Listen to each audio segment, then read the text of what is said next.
하나님을 사랑하시면 우리 다 같이 아멘 하십시다. 네.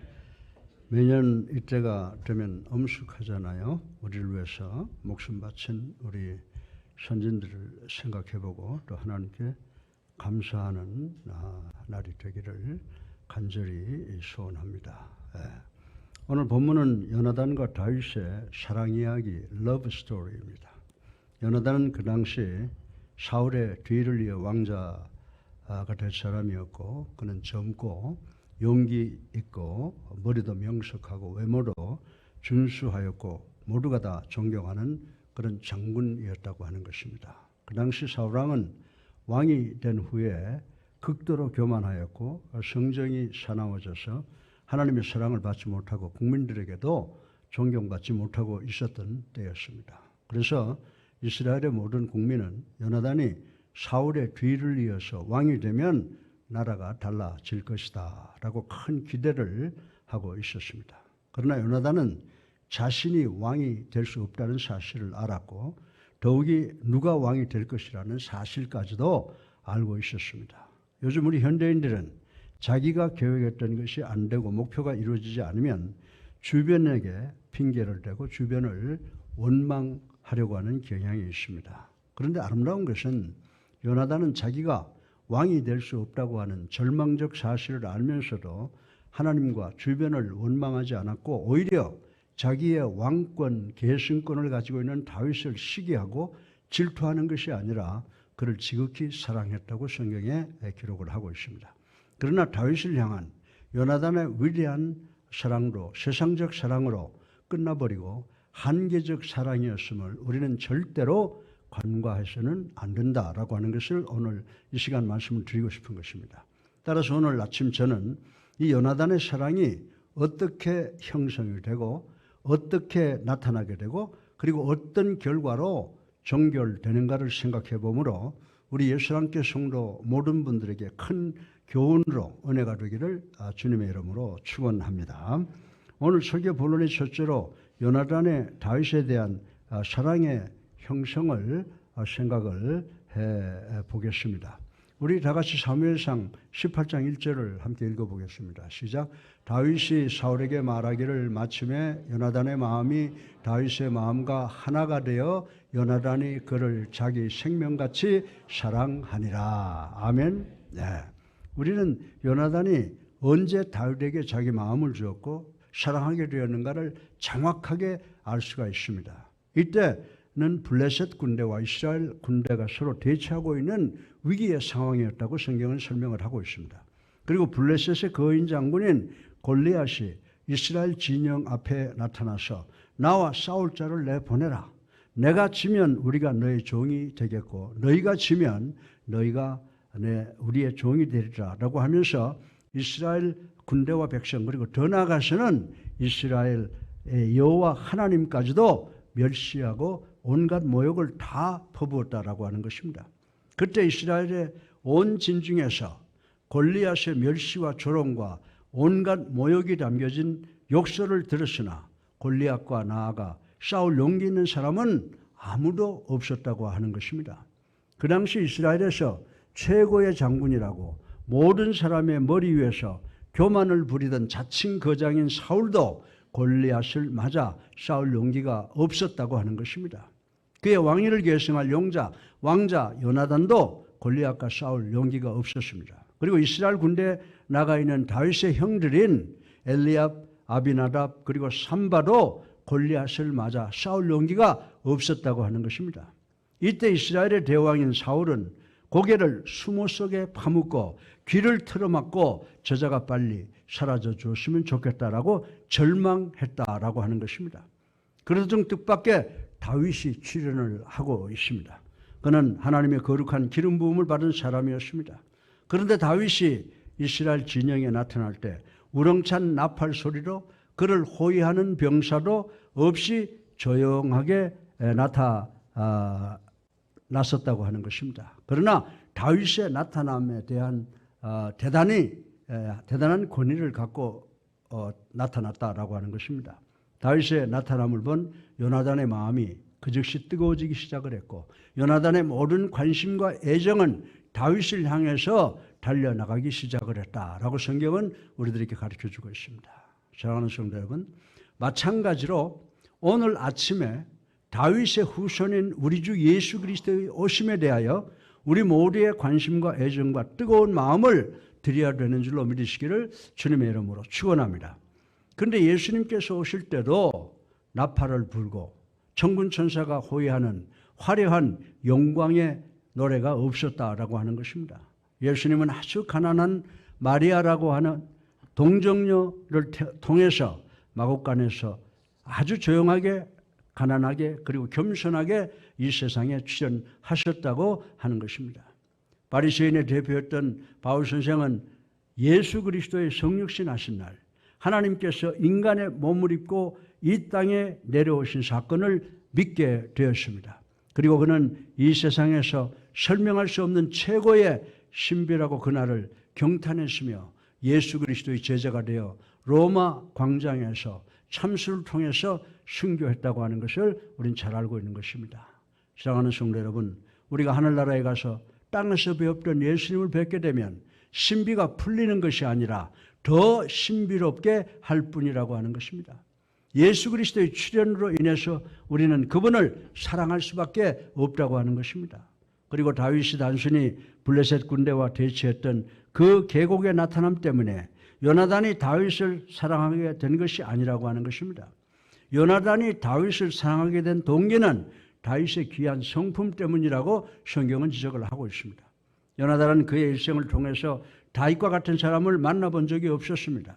요나단은 물질과 학식이 많고 지위가 높은 사람을 많이 만났습니다. 그러나 다윗은 양을 치며 불황무식한 사람이었으나 그는 하나님을 믿고 섬기고 국민과 나라를 사랑하는 성품을 가진 사람이었습니다. 그래서 사무엘상 16장 12절에 다윗의 외모를 보고 그의 빛이 붉고 눈이 빼어나고 얼굴이 아름답더라라고 기록한 부분이 있다고 하는 것입니다. 다시 말해서 현대어적으로 표현을 하면 요나단은 이새의 아들 다윗의 아름다운 성품을 보았다라고 하는 것입니다. 그가 비록 가난하고 교육은 많이 받지 못한 목동에 불과하지만 히브리 사람들의 시편을 정확하게 완벽하게 암송하는 그 성품을 보았던 것입니다. 더 나아가서는 그 자신이 수많은 시를 썼습니다. 어린 시절에 이미 시편 23편을 썼을 것이라고 모든 사람은 추측을 하고 있습니다. 골리앗 앞에서 벌벌 떠는 사울과 이스라엘의 군대 앞에 다윗은 자기가 나가서 골리앗을 상대하겠다고 요청을 했습니다. 그러나 아무도 그를 믿지 않으므로 다윗은 사울왕 앞에서 자신의 삶 속에 있었던 승리의 비밀을 고백하고 있는 것을 볼 수가 있습니다. 자기는 들에서 양을 치면서 늑대, 호랑이, 사자, 곰 등등과 싸워 승리했다고 자신 있게 말했습니다. 그런데 이 믿을 수 없는 승리는 전지전능하신 우리 하나님의 능력의 도움 때문이라고 외쳤다라고 하는 것입니다. 이 외침을 통해서 요나단은 다윗이 하나님을 경외하고 하나님의 백성을 사랑하는 성품을 가진 인격을 볼 수가 있었다라고 하는 것입니다. 사랑하는 성도 여러분, 마찬가지로 오늘 아침 이 자리에 있는 우리 모두는 우리 주님 예수님께 대한 사랑을 갖고 있다고 저는 믿습니다. 그 사랑은 예수 그리스도께서 이 세상에 오셨기 때문만이 아니라고 하는 것입니다. 예수님에 대한 우리의 사랑은 예수님의 신비스러운 성품 때문이라고 저는 믿습니다. 이 세상은 예수님처럼 거룩하고 사랑이 넘치고 은혜롭고 부패함이 없고 죄인과는 완전히 관계가 없는 성품을 가진 사람을 만나본 적이 여러분들은 없을 것입니다. 그리고 다윗이 요나단을 포함한 초죽음이 되어 있는 이스라엘 군대를 대신하여 골리앗을 대적하러 죽음의 계곡을 내려간 것처럼 예수 그리스도께서 여러분과 나를 포함한 우리 모든 사람의 죄를 대신해서 십자가를 지셨기 때문에 우리는 예수님을 사랑할 수 있다고 하는 것을 믿어야 되는 줄로 믿으시기를 주님의 이름으로 축원합니다. 따라서 우리 모두는 예수님의 사랑과 성품을 사랑할 수밖에 없습니다. 사도 베드로는 예수님과 3년 반 동안을 그분과 동고동록한 후에 예수님께서 죄 한 점 없으신 분이 우리를 위한 구세주로 그리고 살아계신 하나님의 아들로 이 세상에 오셨다고 예수님의 성품에 대해서 고백한 것을 우리 마태복음 16장 16절을 통해서 알고 있는 것입니다.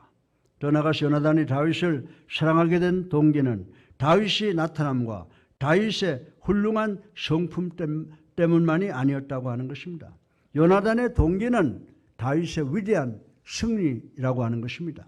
요나단은 다윗이 골리앗을 대항하기 위해서 사망의 골짜기를 외롭게 내려가는 것을 바라보면서 자기 주변 장수들에게 저 소년이 우리가 해야 할 일을 하는구나라고 동정을 했을 것이라고 생각할 수가 있는 것입니다. 그 장군들은 다윗의 일거수일투족을 바라보고 있었습니다.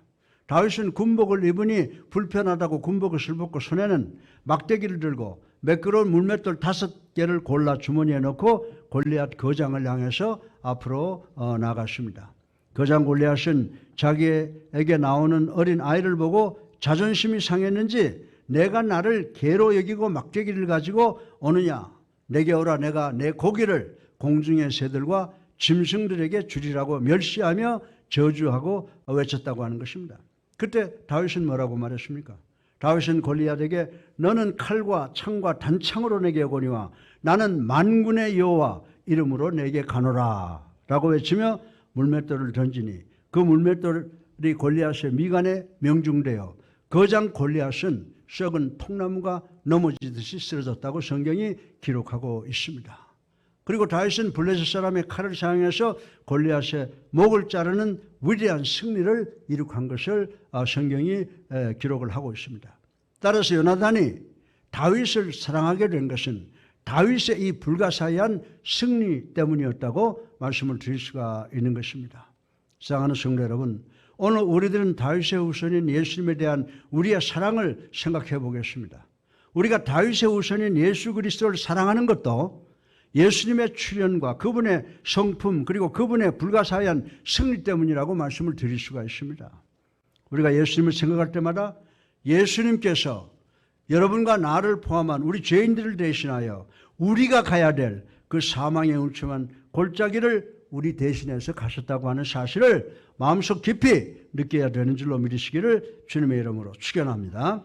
쉽게 말해서 우리가 져야 될 갈보리 언덕 십자가를 주님께서 여러분과 나를 포함한 우리 대신 지셨다는 말씀인 것입니다.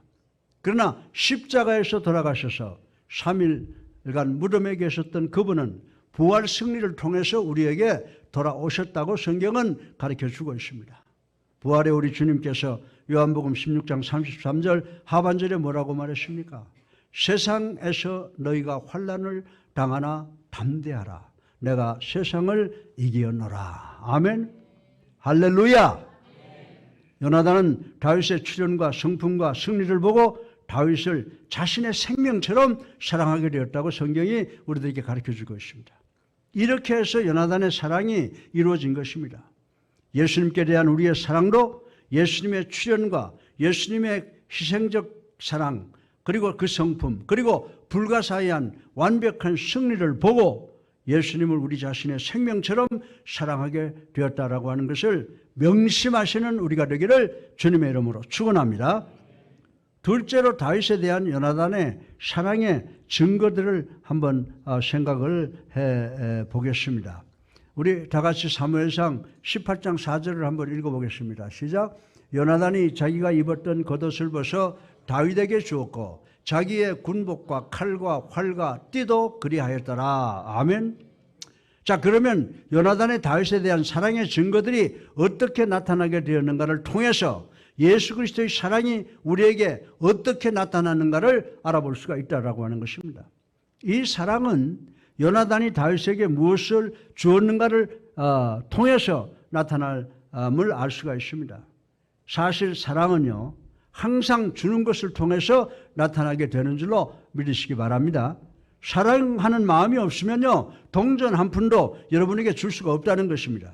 따라서 사랑의 크기는 선물의 크기를 통해서 측정될 수 있다고 하는 것을 우리는 성경을 통해서 배울 수가 있습니다. 그래서 우리는 요한복음 3장 16절을 보세요. 어떻게 했어요? 하나님이 세상을 이처럼 사랑하사 독생자를 주셨으니, 아멘이죠. 예. 독생자를 주셨으니라고 하신 이 말씀을 우리는 감사함으로 기억을 해야 된다라고 하는 것입니다. 이 세상에서는 아무도 남을 위해서 자기의 하나밖에 없는 아들을 줄 수 있는 사람은 없다고 하는 것을 저는 여러분들에게 자신 있게 말씀을 드릴 수가 있습니다. 그래서 이 세상에서 하나님의 사랑과 비교할 사랑은 없다는 것입니다. 먼저 요나단도 다윗에게 선물을 주었습니다. 요나단이 다윗에게 준 첫 번째 선물은 자기가 입었던 겉옷이라고 하는 것, 성경이 이야기를 해서 우리 알고 있습니다. 그의 겉옷을 주는 의미가 무엇입니까? 그의 겉옷은 그의 지위를 나타내고 있습니다. 요나단의 겉옷은 보통 겉옷이 아니고 왕자의 유니폼과 같은 것이었다라고 하는 것입니다. 그 당시 사람들은 요나단의 얼굴을 몰라도 그의 겉옷을 보고 요나단인지 알게 될 것입니다. 요나단은 그런 소중한 겉옷을 다윗에게 벗어주었습니다. 그 의미가 무엇입니까? 자기의 모든 지위를 다윗에게 이양한다라고 하는 것입니다. 아마도 여러분도 가정에서, 직장에서, 사회에서, 그리고 교회에서 지위가 있을 것입니다. 지금까지 주변 사람들은 여러분의 지위를 통해서 여러분만을 보아왔을 것이라고 저는 생각합니다. 그러나 여러분이 여러분의 겉옷을 벗어서 주님께 드리고, 주님 이제부터 사람들이 저를 보는 것이 아니라 저를 통해서 사람들이 주님을 보기를 원합니다 라고 한다고 하면, 이런 결심을 하게 된다면 그 시간부터 여러분의 생각과 말과 행위가 달라질 것이라고 말씀을 드릴 수가 있습니다. 그리고 여러분의 가정과 직장과 사업장 그리고 교회 분위기가 달라질 것이라고 말씀을 드릴 수가 있습니다. 왜냐하면 주님께서 여러분의 일하는 곳에 또 여러분이 사는 곳에 계시기 때문이라고 하는 것입니다. 이렇게 되면 주님의 뜻인 것은 다 이루어지고 주님의 뜻이 아니면 어떤 계약도 어떤 일도 벌어지지 않게 될 것이라고 저는 믿습니다. 그리고 본문에 보면 요나단은 다윗에게 겉옷을 주고 또 군복을 주었다고 하는 기록이 있습니다. 여기서 군복을 주었다라고 하는데 이 군복은 재산을 상징하는 것이라고 성경은 설명을 하고 있습니다. 요나단은 자기의 가장 소중한 재산을 다윗의 발 아래 갖다 놓았습니다. 그리고 요나단은 다윗에게, 다윗이여, 만약에 자네가 오지 않고 골리앗이 와서 승리했더라면 골리앗이 내가 가지고 있는 모든 것과 내 생명까지도 다 빼앗아갔을 것이네.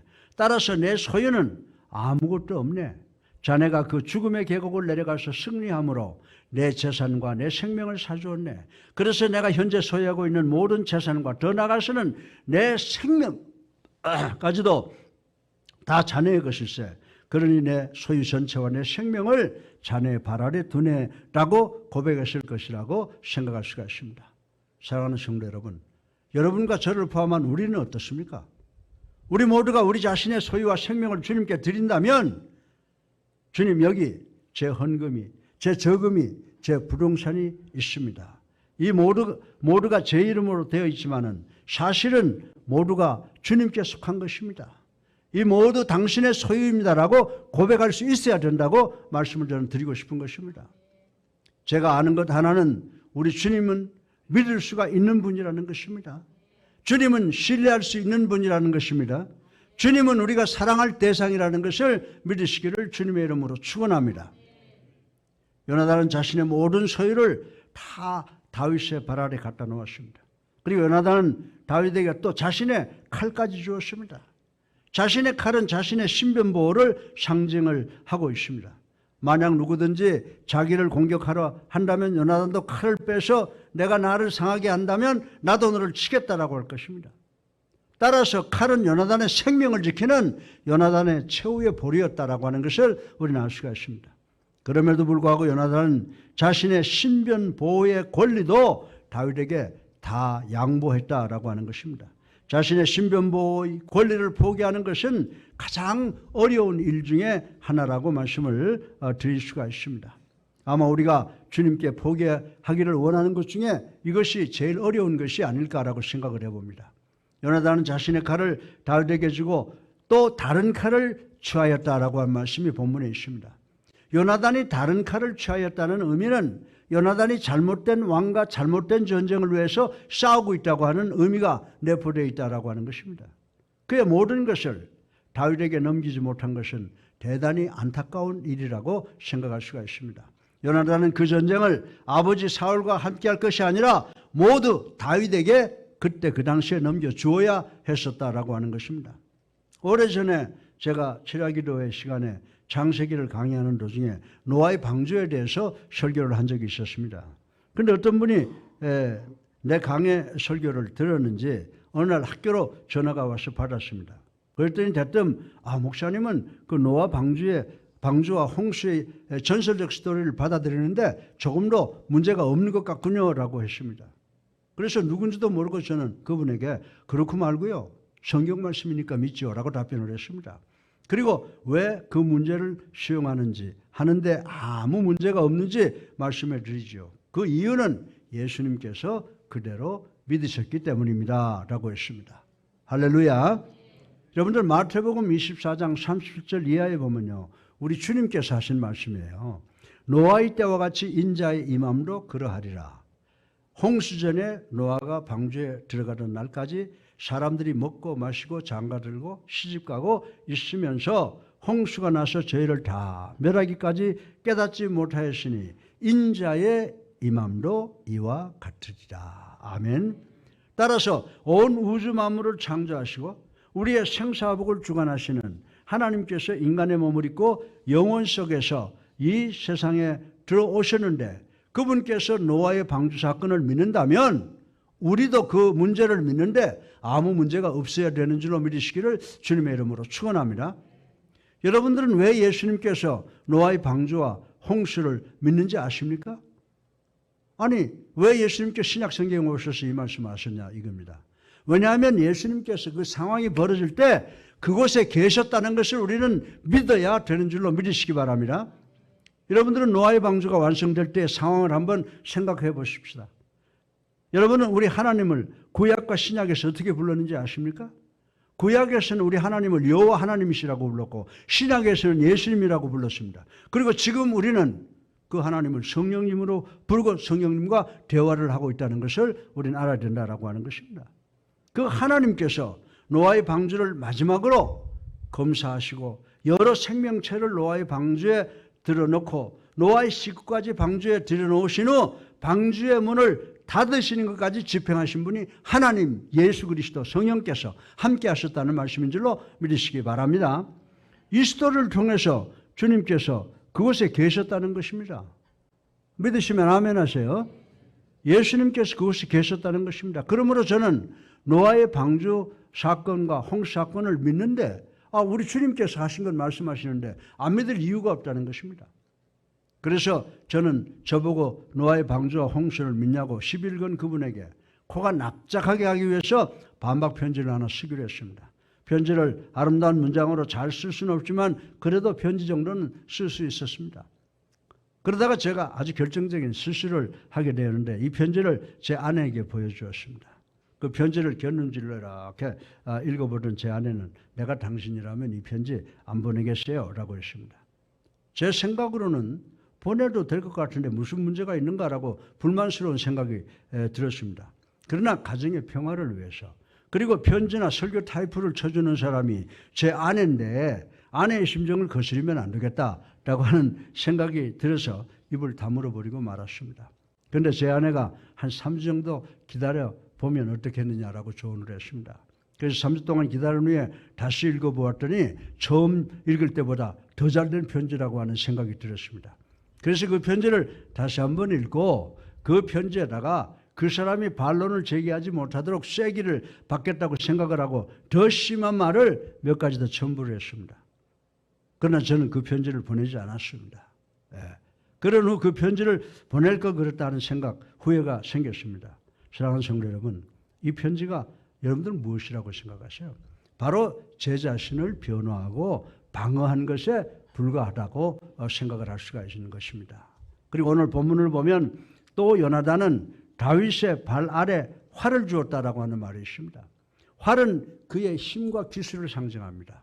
활에 화살을 지어서 당기는데 힘이 필요하고 그 힘을 얻기 위해서 밤낮 겨울이나 봄이나 여름이나 가을이나 땀 흘려 체력 훈련을 했을 것입니다. 더 나가서 화살이 관에게 가서 명중하는 데는 대단한 기술이 요구된다고 하는 것 우리 잘 알고 있습니다. 그 기술을 완성시키기 위해서 엄청난 노력을 기울여 연습을 했을 것입니다. 따라서 요나단은 자신의 지위, 자신의 소유, 자신의 신변 보호, 자신의 힘, 자신의 기술 다 다윗의 발 아래 갖다 두었으므로 다윗에 대한 자신의 사랑을 다 증거로 삼고 나타내었다라고 하는 것을 우리 성경을 보고 알 수가 있습니다. 사랑하는 성도 여러분, 그러나 요나단에게 그 모든 것은 다윗이 왕이 된 후 자신들을 위한 미래 보험으로 생각한 슬기로움일 수도 있다고 저는 판단을 해보았습니다. 그러나 이 생각은 제 추측입니다. 제가 왜 이 말씀을 드리는지 여러분들 곧 설명을 드리면 아실 것입니다. 그러나 우리도 우리의 지위와 소유와 신변 보호와 힘과 기술 그리고 모든 것을 그리스도께 드려야 된다고 저는 확실히 믿습니다. 그 모든 것을 예수님께 드림으로 예수님에 대한 우리의 진실한 사랑을 나타내야 된다라고 하는 것을 저는 인정합니다. 우리 모두가 내가 가지고 있는 모든 것을 다 주님께 드려야 되겠다고 결단하시는 우리 모두가 되기를 주님의 이름으로 축원합니다. 세 번째로 마지막으로 요나단의 다윗에 대한 사랑이 부족했음을 생각을 해보겠습니다. 우리 다 같이 사무엘상 20장 42절을 읽어보겠습니다. 20장 42절 시작. 요나단이 다윗에게 이르되 평안히 가라. 우리 두 사람이 여호와의 이름으로 맹세하여 이르기를 여호와께서 영원히 나와 너 사이에 계시고 내 자손과 내 자손 사이에 계시리라 하였느니라 하니 다윗은 일어나 떠나고 요나단은 성읍으로 돌아가니라. 아멘. 잘 들으셨습니까? 요나단이 자신의 지위와 소유와 신변 보호와 힘과 기술을 모두 다 다윗에게 주고 그를 전심으로 사랑했다고 고백을 했습니다. 그러나 요나단의 사랑은 아버지에 대한 사랑과 경쟁적이었으므로 그의 사랑에 부족함이 있음을 우리는 이 말씀을 통해서 정확하게 볼 수가 있다라고 하는 것입니다. 요나단은 다윗의 발 앞에 와서 다윗이여 자네는 나의 마음을 사로잡았네. 나는 자네를 전심으로 사랑하네라고 고백을 했습니다. 내 생명을 택하라. 그리하여 지금부터 우리의 우정을 성스럽게 하자. 나는 지금 이 순간부터 자네를 위해서 살겠네. 죽겠네라고 했습니다. 그러나 요나단은 실제로 다윗의 고난에 한 번도 참여해 본 일이 없다는 것입니다. 함께 하지 못했다면 요나단이 실제로 다윗의 고난에 함께하지 못했다면 요나단이 다윗에게 한 말 그리고 다윗에게 준 모든 것이 무슨 소용이 있느냐는 겁니다. 아멘 아니에요? 무슨 소용이 있겠습니까? 또 요나단이 다윗에게 준 모든 것이 무슨 의미가 있느냐라고 하는 것입니다. 물론 다윗이 동굴에서 죽을 고생을 할 때 요나단이 나타나서 나는 너를 사랑한다. 넌 나의 친구다. 나는 내가 왕국으로 돌아와서 왕이 되고 새로운 왕국을 시작하고 다스리는 그 나라를 확속을 해야 한다. 다윗이여 하나님의 축복이 자네와 함께를 빈다. 그러나 막상 저녁 때가 되니까 뭐라고 말해요?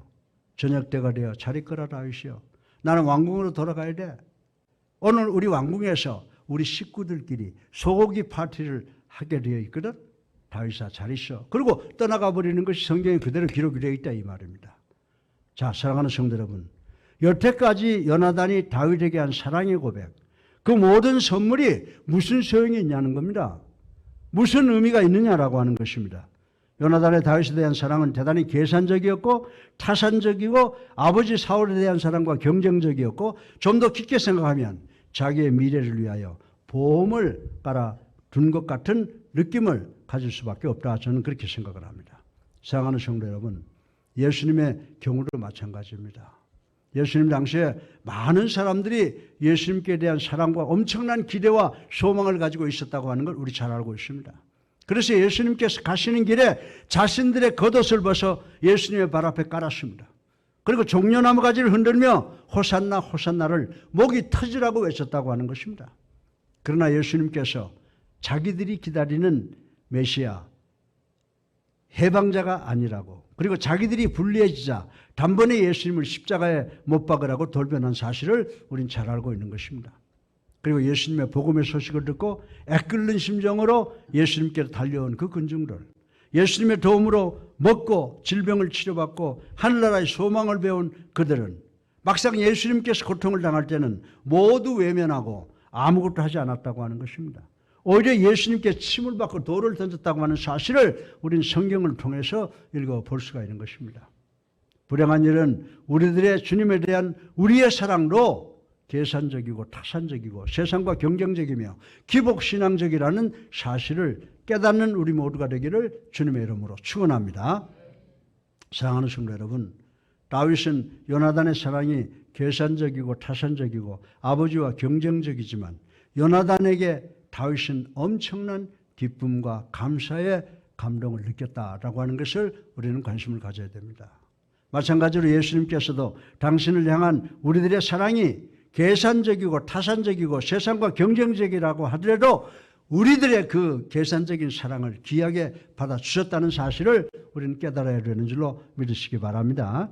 성경에 보면 후일에 요나단의 다윗에 대한 사랑이 계산적이고 타산적이고 아버지와 경쟁적 사랑임에도 불구하고 다윗은 요나단의 불쌍한 불구 아들을 찾아서 보상해 준 사실이 기록되어 있습니다. 다윗이 왕이 되고 과거의 일을 회상하다가 문득 요나단의 일을 생각하게 됩니다. 그리고 요나단의 남은 식구를 찾습니다. 다윗은 요나단의 유일한 아들이 안진뱅이가 되어서 로디발이라는 빈민가에서 죽지 못해 살고 있다고 하는 정보를 받았습니다. 다윗은 즉각 요나단의 아들 무이보셋을 왕궁으로 데려와 평생 자기 가족이 되게 하였습니다. 요나단의 다윗에 대한 사랑이 이기적이고 경쟁적 사랑임에도 불구하고 다윗은 무이보셋에게 이렇게 보상을 했다라고 하는 것입니다. 사랑하는 성도 여러분, 여러분이 알아야 되는 중요한 진리는 요나단의 사랑이 이 세상에서 영광을 받지 못했다는 것입니다. 여러분들 이거 성경 말씀이에요. 사무엘 23장 8절 39절에 보면요, 다윗이 자신과 함께 동고동락한 충신들에게 상을 주는 기사가 기록되어 있습니다. 귀한 업적과 공로를 인정하여 도대의 아들 엘리아살, 아게의 아들 삼마, 요야다의 아들 분하야, 그리고 요압의 아들 이사헬 등등의 이름이 상 받는 후보자로 기록이 되어 있습니다. 그러나 여러분은 상 받을 후보자 중에 요나단의 이름이 없는 것을 발견할 수가 있다라고 하는 것입니다. 요나단의 사랑은 다윗이 충신들의 희생을 고맙게 여겨서 상을 주는 영광의 자리에 들어가지 못했다는 것을 우리는 깨달아야 되는 줄로 믿으시기를 주님의 이름으로 축원합니다. 이 스토리가 주는 의미가 무엇입니까? 요나단은 다윗을 사랑했고 자신의 사랑을, 자신의 소중한 것들을 다윗에게 다 주는 것을 통해서 나타내고 증거로 삼았습니다. 그러나 요나단의 사랑은 개인적이고 타산적이고 아버지에 대한 사랑과 경쟁적이어서 다윗의 고난에는 함께하지 않았다고 하는 것입니다. 다시 말해서 완벽한 사랑이 되지 못했다는 것입니다. 그러나 여기서 우리는 기독교의 최고의 귀한 중요한 교훈을 올바르게 깨닫고 은혜 받아야 되는 줄로 믿으시기를 주님의 이름으로 축원합니다. 다윗은 완전하지 못한 요나단의 사랑이라고 해도 그 사랑을 고맙게 여기고 후일에 요나단의 아들 무비보셋을 가족의 일원으로 삼고 평생을 자기와 함께 한 식탁에서 먹을 수 있도록 그 사랑에 대해서 보상을 하는 것을 우리는 성경을 통해서 볼 수가 있는 것입니다. 사랑하는 성도 여러분, 이것이 바로 여러분과 나를 포함한 우리에게 보여주시는 하나님의 놀라운 은혜인 줄로 믿으시기를 주님의 이름으로 축원합니다. 이것을 가리켜서 불가항력적 은혜라고 하는 것입니다. 다윗이 자신을 위해서 목숨을 바친 사람들에게 상을 베풀 때 요나단의 이름은 들어가 있지 않았습니다.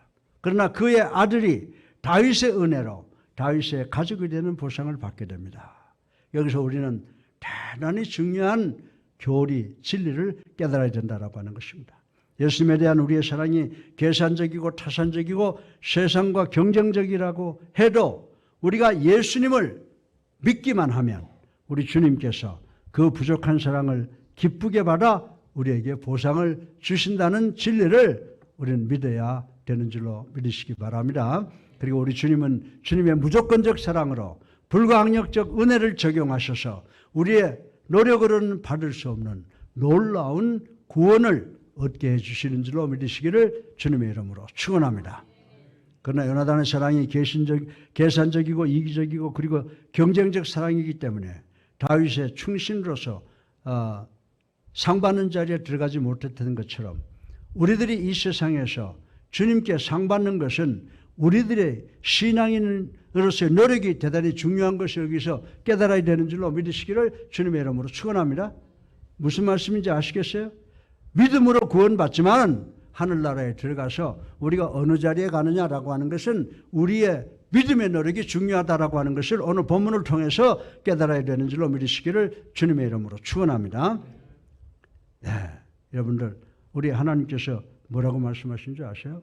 이 땅의 성도들이 하나님의 말씀에 순종하지 않아 하나님을 예배하지 아니하고 복음도 전하지 아니하고 형제를 사랑하지 않는 아무것도 하지 않는 게으른 성도들에게는요 뭘 적용하신 줄 아세요? 무노동, 무임금 원칙을 적용하여 게으른 자는 먹지도 말게 하라고 명령하심을 우리는 깨달아야 되는 줄로 믿으시기를 주님의 이름으로 축원합니다.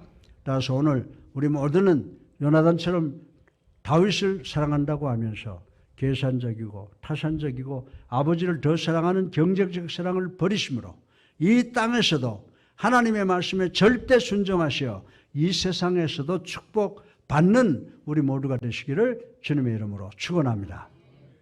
오늘 말씀을 정리하겠습니다. 구약 시편 128편 1절에 보면요. 여호와를 경외하며 그의 길을 걷는 자마다 복이 있도다라고 하는 말씀이 있습니다. 이 말씀의 의미는 하나님을 두려워하여 하나님께 예배드리고 그분의 말씀에 절대 순종하라고 하는 명령이라고 하는 것입니다. 이 말씀을 신학적으로 적용해 보면은 예수님을 구주로 살아계신 하나님의 아들로 믿음으로 불가항력적인 은혜로 우리의 영혼이 구원받는 하늘의 축복을 받게 된다는 말씀이라고 하는 것입니다. 그리고 우리들이 이 말씀을 신약의 마태복음 22장 37절부터 40절의 말씀을 인용해 보면 우리 예수님께서 이런 말씀하셨죠. 우리의 한번 같이 읽어볼까요? 시작. 예수께서 이르시되 내 마음을 다하고 목숨을 다하고 뜻을 다하여 주 너희 하나님을 사랑하라 하셨으니 아멘. 예. 우리가 정말 이 말씀을 보면요. 하나님께서 우리가 하나님을 사랑하라는 겁니다. 그리고 우리가 하나님을 사랑하는 것처럼 우리 이웃을 사랑하라고 하는 말씀인 줄로 믿으시기 바랍니다. 그래서 우리가 하나님께 우리가 이 땅에서 해야 될 일이 뭐예요? 우리가 하나님을 믿어서 예수를 나의 구주로 살아계신 하나님의 아들로 믿고 영접해서 우리가 구원받죠. 우리의 사랑이 부족해도 구원받죠. 그 다음에 우리가 하나님을 사랑하는 것처럼 우리 이웃을 사랑하라는 겁니다. 그럼 우리가 이웃을 사랑하는 걸 어떻게 해야 돼요? 신령과 진정으로 예배드려야 되는 줄로 믿으시기 바랍니다. 복음을 세상 끝까지 전해야 될 줄로 믿습니다. 우리 사랑하는 성도들을 배려하고 서로 돕는 그런 마음을 갖는 우리 모두가 되셔서 우리가 천국에 입성하는 구원을 받고 이 땅에서도 하나님이 주시는 많은 축복을 받는 우리 예수님께 성도님들 되시기를 주님의 이름으로 축원합니다.